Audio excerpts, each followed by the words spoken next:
Hola amigos, amigas del portal del Villega. El tema que hemos tratado ya unos 2 días seguidos más o menos, y lo hemos tratado antes también intermitentemente, ha sido el caso Maduro, el caso de Venezuela, y seguimos en eso ahora porque hay nuevos hechos importantísimos. Un hecho es que la OEA, la Organización de Estados Americanos, se negó de plano, con una votación muy masiva, a reconocer al gobierno que se inauguró ayer el nuevo mandato del señor Maduro, el mandato que se dio a sí mismo, con una elección trucha, totalmente. Bueno, eso podía más o menos quizás esperarse. Y Paraguay cortó relaciones diplomáticas, de frentón. Ellos dijeron que las cosas no se pueden quedar en las puras palabras, como suelen quedarse en América Latina, el continente del cantinfleo, por autonomacia o antonomasia. Así que cortaron relaciones diplomáticas. Y algunos quizás se podrán hacer la idea de que Chile va a hacer lo mismo, pero no va a hacer lo mismo por varias razones. O sea, no va a hacer lo mismo, por lo menos por ahora, ¿no? Por razones políticas, el presidente Piñera y su coalición, pero especialmente Piñera y su gente, su círculo en La Moneda, han seguido y están siguiendo una política interna que intenta minimizar, disminuir, atenuar las hostilidades, los conflictos desde la oposición, y en la oposición hay un montón de gente que es favorable a Maduro, a la revolución bolivariana. El por qué son capaces de apoyar semejante engendro político, ese es otro tema que lo trataremos en alguna oportunidad, si es que vale la pena, porque creo que para todos es obvio el motivo por el cual las izquierdas apoyan a Maduro, pase lo que pase en Venezuela. Esa es una razón. Y la otra es que no está en nuestro carácter esto. No. En Paraguay sí. Ustedes conocen a los paraguayos. Ustedes han ido al estadio a ver equipos paraguayos. Los paraguayos son una nación que tiene eso que el gran pensador Max Weber, en su libro La ética protestante y el espíritu del capitalismo, llamó con una palabra alemana muy complicada, algo que se puede traducir como el principio rector o director de la conducta, la manera como una sociedad, una civilización o los miembros de una iglesia son moldeados de manera que vean, perciban y funcionen de determinada manera en el mundo. No es una concepción del mundo, porque eso señala más bien algo mental, una idea. Esto va más adentro, va más al meollo. Y en el caso de Paraguay, por razones históricas y quizás también hasta étnicas, es un pueblo muy viril. Son tipos recios, son tipos no agresivos, no confundamos ser recio, viril, bien hombrecito para sus cosas, como se decía antes, y ser agresivo. A veces son opuestos incluso. La persona que se siente fuerte y confía en sí misma no anda agrediendo. Bueno, los paraguayos son así, son frontales, miran de frente, dicen las cosas en la cara y actúan de esa manera. No podemos decir lo mismo a los chilenos, nuestro principio rector no es ese precisamente. Acá especialmente uno lo nota en aquellos que son más notorios por sus actos, como son las élites políticas, económicas, culturales, etcétera, la gente que se hace notar, los niñitos y las niñitas de la tele, los grandes empresarios, los ejecutivos, los empresarios, sus cortesanos, las castas políticas, las clases políticas, todo ese mundo que entra y sale permanentemente en los medios de comunicación, no brilla por su virilidad, no brilla por ser derecho, por decir las cosas de frente, por ser bien hombrecito. La verdad es que somos un país más bien dado a ser timorato, por no decir otra cosa. Y eso se manifiesta en muchas actitudes, en el día a día, en el comportamiento cotidiano, en las decisiones políticas, siempre la cosa esquiva, temerosa, cobardona incluso. Yo recuerdo nunca se me olvidó porque me pareció sintomático, un amigo mío que trabajó muchos años en un gran diario del país. Estoy siendo esquivo, no quiero dar el nombre. Me decía que a su vez el editor de ese diario, que era el hombre encargado de escribir las editoriales del diario, que es una cosa importante, que la hace una persona muy especial en los medios de prensa, el que escribe el editorial. Entonces, ese personaje, no sé si estaría curado ese día o entró en un rapto de intimidad, así, se sintió confiado, entonces le dijo a este amigo mío, le dijo, cuando no se nos ocurre nada concreto que decir en la editorial, entonces recomendamos cautela. Esa es la gran virtud nacional, ¿no? La prudencia, cautela, que es una manera elegante y glamorosa de decir, de ser cobarde nomás, pues, o sea, de tanta cautela, no hagamos nada, no digamos nada, no lo llames, no le digas nada, no lo mires. Todos hemos sufrido como personas individuales, incluso en nuestro comercio con el público, con la gente, en oficinas, en el colegio, en los clubes, esa actitud de esquivar el bulto. Así que ese es nuestro principio rector. Somos bien poco hombrecitos, la verdad. Y lo digo con cierta... No me excluyo, ¿eh? Lo digo con cierta vergüenza incluso. No somos... Yo no digo que llegado el día de los que nos vayamos a sacar, digamos, hasta un conejo arrinconado saca los dientes de repente, pero en el día a día somos y todo el mundo se da cuenta, nosotros mismos nos damos cuenta, los extranjeros no somos capaces de enfrentar las cosas derechamente, en todo orden de cosas. Entonces va a ser bien difícil, por no decir imposible, que aparezca el presidente Piñera y diga exactamente lo mismo, que cortamos relaciones con Venezuela. Va a esperar que lo hagan otros 60 países primero. Entonces ahí se va a sumar a la cola, pero también por cautela, por miedo a quedar fuera. Así somos. Bueno, pero esto es un detalle. La cuestión que viene ahora es la pregunta: ¿cuánto más puede durar el régimen de Maduro, dada la condición económica que vive ese país, que es un desastre ya, pero de libro de texto, o sea, casi una caricatura de desastre, dado el aislamiento diplomático, aunque Piñera no corte relaciones, pero la OEA cortó relaciones, no las reconoce. Paraguay cortó relaciones, Estados Unidos me parece que también manifestó que no reconoce en absoluto, o sea, lo manifestó como país individual, no como parte de una patota como es la OEA. ¿Cuánto va a resistir un país con 2, 3, 4, 5 millones de personas que se han ido? Eso es una cosa muy seria. Un país donde la gente se va por lo mal que está. Eso, vayan sumando esas cosas y... Entonces, buena la pregunta, ¿cuánto más puede durar? Todo depende de quién podría hacer que no durara más. La oposición está descabezada, sus líderes están presos, la gente común y corriente que salió a protestar hace un par de años, los mataron a muchos de ellos. De eso nadie se acuerda. Acá a la izquierda no habla de esos crímenes, ¿eh? Están más preocupados de Catrillanca, de los 200, 300 muertos que hubo en Caracas, como ocurrió allá, o en Venezuela entera en realidad. Parece que no importa, además son cosas cometidas por los combatientes, por los compañeros de la causa. Pero ¿quién podría, digamos, hacer la contabilidad de costo-beneficio de ese régimen y decir, hasta aquí nomás llegamos, compadre? Las Fuerzas Armadas están compradas, pero no sabemos hasta qué punto están compradas y cuántos están comprados. E incluso los comprados, en estos casos, llega el momento en que se hacen el cálculo ya que va más allá del beneficio y entra al plano o al territorio de la supervivencia.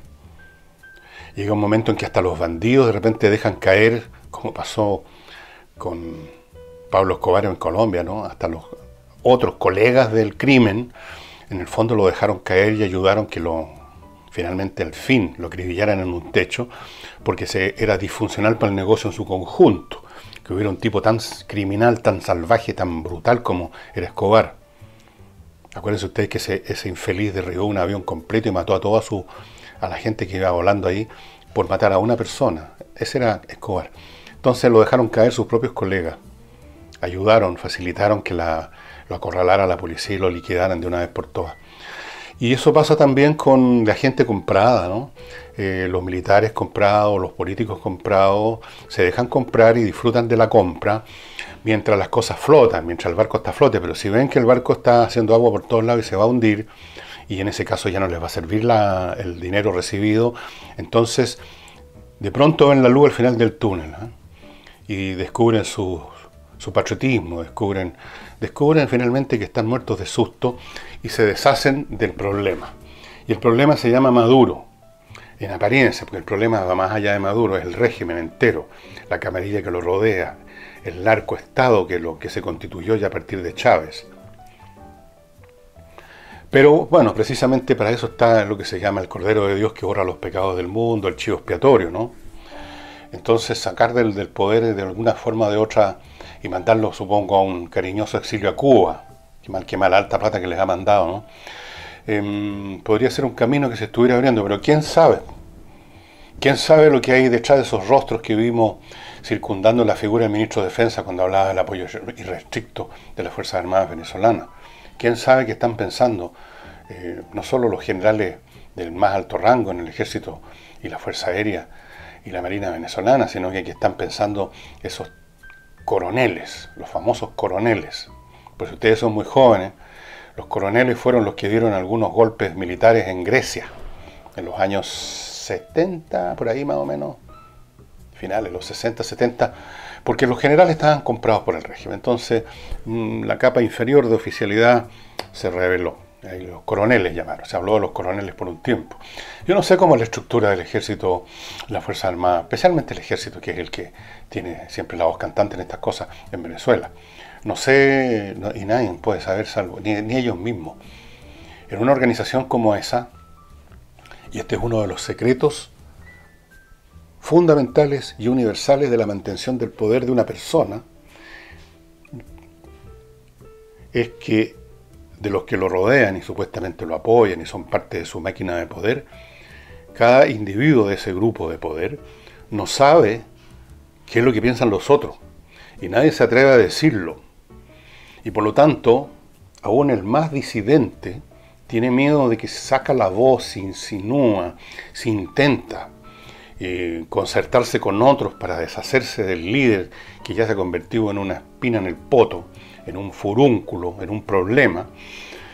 Como no sabe si al hablar lo van a agarrar y lo van a colgar de un árbol. Entonces, ese miedo mutuo de ¿estará el otro todavía con el líder o no? ¿Estará como yo pensando que ya es un problema o no? Y eso los mantiene. Eso fue lo que mantuvo, por ejemplo, este es el caso, yo diría, más extremo de esa mecánica del poder, que mantuvo a Hitler mandando hasta que se pegó un balazo.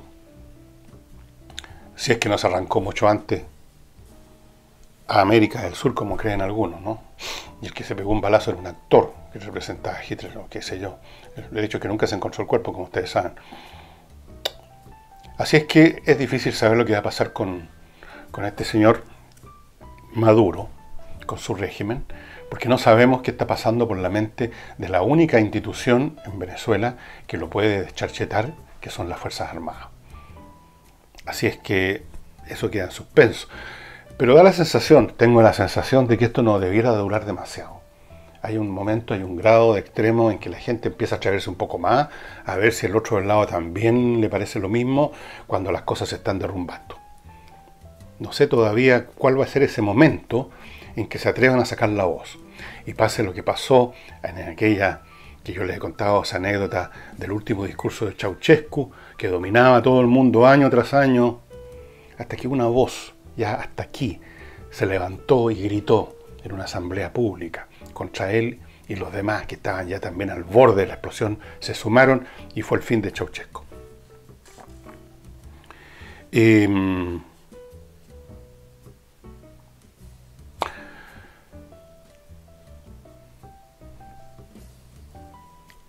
Ayer estuve viendo unos datos bastante interesantes que publicó el Ministerio de Relaciones Exteriores relativo a un estudio que se hizo al efecto que ha tenido en todos estos años los muchos tratados de libre comercio que tenemos con veintitantos países ya, creo, más o menos. ¿Cuál ha sido el resultado de eso? Y ahí están las cifras, los números no mienten. Los que mienten son las personas que usan los números, pero cuando uno los mira bien y son sencillos y se refieren a cosas, digamos, verificables, no hay más que hablar. Los números son importantes. Fue muy exitoso. Más o menos la mitad o un poco más de la economía nacional depende de las exportaciones, lo cual significa que el proceso de crecimiento económico que tuvo Chile desde hace ya unos 20 años, más o menos, un poco más, se debe a eso. A eso es lo que se llama el modelo que tanto han satanizado, especialmente las generaciones jóvenes, que son fruto de ese modelo, que pudieron entrar a estudiar gracias a ese modelo, que vivieron en paz gracias a ese modelo, que tienen zapatos, ropa y plata en el bolsillo de repente para ir a tomar y a sus famosas cantatas gracias a ese modelo, que sus padres pudieron hacer y financiar todo eso gracias a ese modelo, en vez de estar, digamos, haciendo una cola de 4 horas para comprar una marraqueta. Bueno, los hijos del modelo, ustedes saben, como ocurre siempre con los hijos, con sus padres, se rebelaron y consideran que el modelo es una cosa satánica, terrible, que hay que cambiarla, que hay que charcetarla, que es la explotación del hombre por el hombre y todas esas monsergas tan viejas, tan viejas. Y bueno, lamentablemente para ellos el modelo, a diferencia del modelo de la revolución bolivariana que les gusta a tanta gente en el Frente Amplio, a estos jóvenes que vienen llegando al mundo y no saben dónde están parados, el modelo funcionó. Todos los que tenemos la edad que tengo yo, todos los que teníamos conciencia del mundo en los años 50 y 60, y no éramos tan tontos como para no darnos cuenta de lo que nos rodeaba, podemos dar testimonio de lo pobre que era este país, lo que significaba ser pobre en Chile. En Chile ser pobre era algo más que tener problemas para pagar las cuentas, para pagar la internet. El problema era que uno no tenía zapatos. El problema es que uno se moría de tuberculosis. El problema es que uno vivía en unas callampas que se llamaban, una especie de rucas hechas con cartones o fonolitas, ni siquiera fonolitas, eso vino después. Y uno los veía a la salida de Santiago, cuando uno tomaba un tren a Valparaíso, por ejemplo, y el tren empezaba a cascar ahí a la salida de Santiago, uno podía ver kilómetros cuadrados de esas callampas, donde vivía gente que ni siquiera se atrevía a ir al resto de la ciudad. Uno no los veía en el centro de Santiago, por ejemplo, eran como un yeto. Eran como más o menos fue Soweto en Sudáfrica, o peor. Esa era la pobreza. Los chiquillos con los mocos colgando, a pata pelá, la gente tosiendo con tuberculosis, otros con enfermedades venéreas, sucios, para que imagínense, no habían baños, no había nada. Eso era la pobreza. Las clases medias vivían en un nivel, yo ahí las puedo dar con testimonio y todos los que vivimos en esa época, la clase media vivía en un nivel espartano. O sea, no es simplemente porque no se habían desarrollado las tecnologías que ahora disponemos, sino porque no había dinero para comprar las que ya existían. Yo no era especialmente de una familia de clase media especialmente difícil, pobre, no. Era media, como millones de otras familias de clase media. Y mi madre no tuvo nunca dinero para comprarme una bicicleta para el niño, como hace ahora cualquier familia con sus niñitos desde cabros chicos. Todo era súper apretado. El país creció muchísimo, el país se enriqueció muchísimo. Por supuesto, unos se enriquecieron más que otros, pero no, eso es natural, está en el orden de las cosas. Los que contribuyen más, los que tienen capital, los que tienen más talento, por último, los que nacieron en familias ricas, por supuesto que les va mejor, pero a todo el mundo le empezó a ir mejor. El modelo fue exitoso. Punto. Y estas cifras están bastante interesantes porque lo de las exportaciones, lo de la economía abierta al mundo, una economía que dejó de proteger con monopolio a unos industriales que producían unas porquerías de sustitutos. A mí me tocó vivir esa época también en que si uno quería tener un equipo de amplificación para escuchar un disco, digamos, de forma decente, si es que habían discos, porque no llegaban, uno tenía que comprar unos artefactos de una firma que no sé si valdrá la pena nombrarla, que fabricaban acá y eran a medio morir saltando. Bueno, en fin, yo les recomiendo ver esas cifras porque son bastante interesantes de cómo, de qué bien lo hizo Chile con ese modelo económico, que a final de cuentas, si uno lo piensa bien, es el modelo económico que funciona y siempre ha funcionado en la historia económica de todos los tiempos. El modelo de la libertad, de emprender, del comercio libre, de que cada cual vea por dónde puede hacer rendir, a sacarle rendimiento a sus facultades o a su esfuerzo. Es la raíz que está detrás de las mejores épocas de la historia humana, en términos culturales incluso. Las ciudades del Renacimiento, ciudades comerciales. Las ciudades de la Hélade, con Atenas como la joya máxima de la corona, eran ciudades comerciales, marítimas, comerciaban, vivían de eso, no de la agricultura. La agricultura era muy pobre. Las mejores épocas de la humanidad están asociadas con una época en que impera la libertad para comerciar, para hacer negocios, para moverse, para cambiar de lugar, para ir a otra parte. Eso les carga que uno diga estas cosas a ciertas personas que, al contrario, tienen una idolización absoluta por los regímenes dictatoriales, los regímenes despóticos.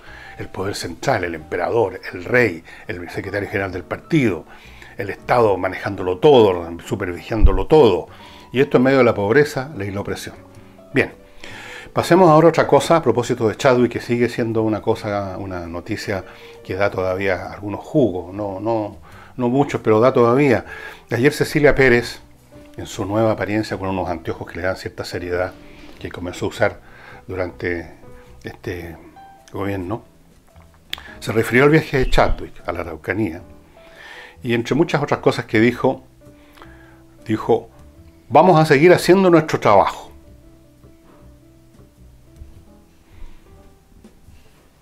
¿Cuál trabajo?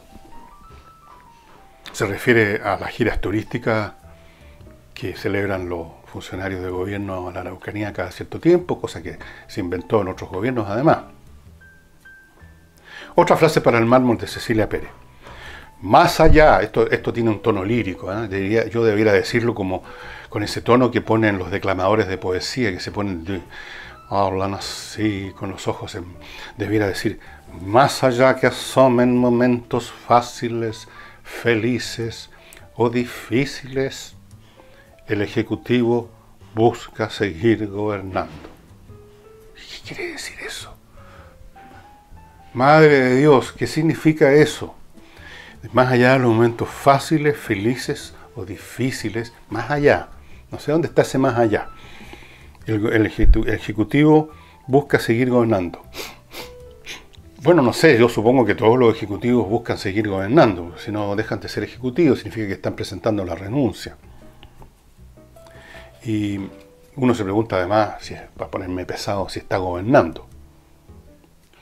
Gobernar significa no meramente estar calentando sillas en la moneda, significa estar llevando a cabo, implementando los planes de uno. Porque también uno puede hacer cosas que son de otros. Entonces eso significa seguir órdenes de otra agenda, no estar gobernando. Lo dejo para análisis de ustedes, estimado amigo, porque este es un tema vago, ambiguo, que merece muchas interpretaciones. Yo por lo menos no noto mucho la gobernanza de este gobierno. No la noto, pero debe ser a lo mejor porque estoy viejo y me he puesto medio hueón, pero yo no noto mucho. A lo mejor es porque está precisamente, como dijo Cecilia Pérez, está más allá, está en el más allá este gobierno. Y en el más allá es como gobiernan, superando los momentos como fáciles, felices o difíciles. Esto no lo digo para criticar o reprocharle nada a Cecilia, a quien conocí, con quien trabajé durante años en un lugar que no quiero mencionar. Es una mujer encantadora y todo, pero ella es vocera. Y por mucho que se ponga ahora unos anteojos así medios académicos, tiene que decir las cosas que le dicen que diga. No creo que improvise mucho. Y como parece que no hay mucho que decir, que tenga sustancia, especialmente en el tema de la Araucanía, tiene que lanzar estos especies de sonetos. Me recordé de poesía que tenía que aprender de memoria en el colegio, Jorge Manrique y otros poetastros españoles insufribles. Bueno, en fin. Otra frase que notoriamente viene de más arriba de Cecilia. Llamó a la oposición a dejar atrás la pequeñez política. No sé si uno puede separar de la política la pequeñez. Yo creo que son cosas que van siempre muy juntas. Yo les aseguro, estimados amigos, les prometo, que he leído muchísima historia. Creo que es del campo del que más sé. Por lo tanto, he leído acerca de muchísimos líderes políticos, desde Julio César, o desde antes, de Hammurabi en Sumeria, para adelante. De algunos se sabe poco, de otros se sabe bastante. Y de toda esta hilera de líderes, los Julio César, los Napoleón, el rey Federico II de Prusia, el emperador Guillermo II en el Imperio Alemán, el emperador Francisco José en el Imperio Austrohúngaro, líderes norteamericanos, qué sé yo, Teddy Roosevelt, Kennedy, De Gaulle, en nuestro país, bueno, todos los que hemos tenido. Solo un caso se me parece como propio de una política de grandeza y es Abraham Lincoln, que realmente resalta como un caso único por muchas razones. Bueno, así es que dejemos esto por ahí. Mientras tanto, les quiero recordar a nuestros auspiciadores que hacen posible, y esto aquí es total y completamente cierto, junto con, por supuesto, a las personas que me apoyan en Patreon, este programa. Les quiero recordar Eternal Love. Y se los quiero recordar porque a uno se le olvidan estas cosas y pierde oportunidades. Eternal Love es especialista en la importación, diseño y fabricación de argollas matrimoniales de oro de 18 quilates. Los diseños son la parte más entretenida, más interesante de estas argollas. Aún una argolla, que es una cosa chiquitita, tiene espacio para un orfebre talentoso, para cosas innovadoras, la manera como mezcla los metales, las figuritas, etc. Estamos hablando de argollas bicolor, de oro amarillo y oro blanco, que hacen una combinación muy bonita. Son productos creados por expertos, por artistas diría yo, con una cobertura extendida que asegura a los clientes, a los que compran estas argollas, una experiencia satisfactoria. Por ejemplo, con las argollas matrimoniales hay una garantía de ajuste de medida para el dedo y certificación de autenticidad. Recuerden que Eternal Love está en el Mall Plaza Los Dominicos. Ahora un señor me insiste que no es dominico, que no es palabra con acentuación grave, sino es drújula, dominicos. Bueno, no, uno le puede dar el gusto a todo. Voy a empezar a decir dominicos, así para sustraerme. En Mall Plaza Los Dominicos, que se encuentra en Las Condes, ahí está la tienda. Recuerden que los precios son duty free, 20% para empezar a hablar de descuento. Y si usted compra en línea en eternallab.cl, hay otros descuentos que se asocian, que se suman, de forma que en algunos casos, con algunos productos, usted puede llegar casi al 40%, si es que no llega al 40% de descuento. O sea, es muy conveniente. Yo le recomiendo que entre a eternallab.cl, y aunque solo sea para ver las hermosas argollas matrimoniales, anillos de todo orden, de compromiso, qué sé yo, que hay en Eternal Love. eternallab.cl. No cuesta nada. Siempre digo esto porque es cierto. Ya que está con el computador abierto, no cuesta nada digitar esa dirección, echar una mirada, por último, por curiosidad. eternallab.cl, amigos. Y ya que estamos en eso, les recuerdo también de inmediato a nuestro otro auspiciador en este momento, que es Climo, que les ofrece una tecnología premiada por su innovación, un aparato o varios, si usted adquiere varios, o sea, si usted arrienda varios, ya vamos a ir a eso, que le climatizan el recinto que usted quiera. Puede ser su casa, puede ser un departamento, una oficina, una empresa, una fábrica, un edificio entero. Usted verá, no hay ningún límite, desde lo más pequeño a lo más grande. Estos artefactos pequeños, que apenas uno los ve, están instalados en un muro, funcionan con energía eléctrica, gastan muy poco, están conectados a internet, usted los puede controlar hasta de otra parte del mundo. La empresa los controla para que estén siempre al máximo su capacidad. No hay ningún peligro de nada porque no consumen, no queman combustibles de ninguna clase. No hay por lo tanto malos olores, no hay dependencia del distribuidor del combustible. Son silenciosos, son limpios. O sea, miren, desde el punto de vista del clima, ideal. Además son universales. Este aparato le funciona como calefactor en invierno y como aire acondicionado en verano. Usted pone la temperatura que quiera, le filtra el aire a la pasadita, tiene un filtro de aire, tiene un montón de funciones el control remoto. La cantidad de calor, la velocidad del ventilador que esparce el aire, montones de funciones que le permiten a usted tener el clima que se le da la gana. Y además, usted no tiene que hacer una inversión millonaria, usted arrienda este servicio, usted arrienda este equipo. Se lo instalan en la casa y usted todos los meses paga 25.990 tarifa plana, aunque lo use todo el día va a ser los mismos 25.990. Lo sigue este equipo, usted se cambia de casa. Si usted es arrendatario, no hay ningún problema. Le instalan el equipo y si se va a otro lado, La empresa desinstala de donde está ahora y se lo instala donde va a estar después. O sea, no hay ningún problema por ninguna parte. Entre el sitio de ellos, miclimo.com, ahí es donde se solicita el servicio. Y va a llegar el equipo técnico a su recinto y se inicia todo el trámite. 25.990, entre ya ahora a miclimo.com. Es una tecnología que me dicen que está teniendo, pero grito y plata en el sur, reemplazando este viejo y destructivo, hediondo y peligroso sistema de la leñita y todas esas cosas tan rurales, pero que en el fondo son un desastre y han convertido algunas ciudades del sur tan bellas en lugares más contaminados que Santiago a veces, con la quema de leña. En el sur es grito y plata, pero tiene usted que llamar lo antes posible porque si no se va a encontrar con una tremenda fila de solicitantes de lo mismo. miclimo.com. Y me quedan unos 2-3 minutos por lo que veo. Tengo un reloj ahí al frente mío, pero no le tengo mucha confianza, por eso es que miro este. Hay otra cosa que había aquí a propósito de Venezuela, se me está saltando porque lo puse aquí al final del blog. Aparte de todas las cosas que les mencioné, el rechazo de la OEA a reconocer, la viril actitud de Paraguay, que no la va a repetir Chile, por supuesto, de cortar relaciones, etcétera, se suma a eso que la Asamblea Nacional Venezolana, que está ahí mismo, o sea, están corriendo riesgo estas personas, se declaró en estado de emergencia.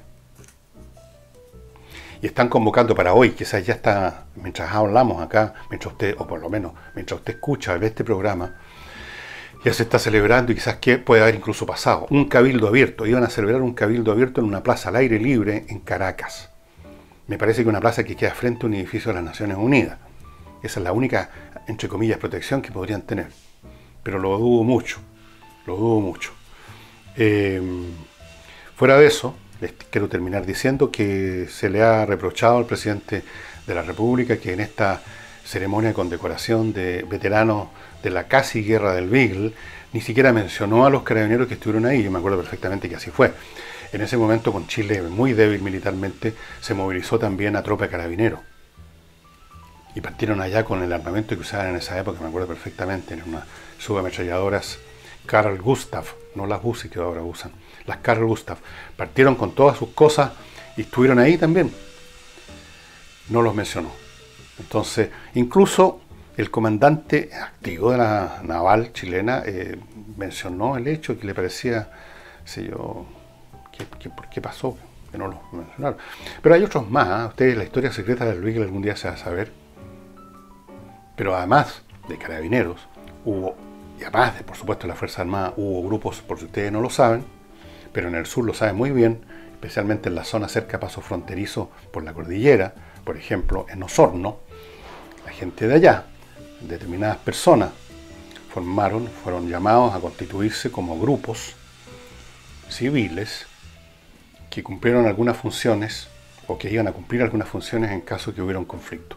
Tampoco se mencionó, supongo que eso es más secreto y es menos publicable, pero realmente en esa época se movilizó todo el mundo. Mucho más de lo que ustedes pueden ver en las películas o los documentales de la televisión. Fue mucho más allá de eso.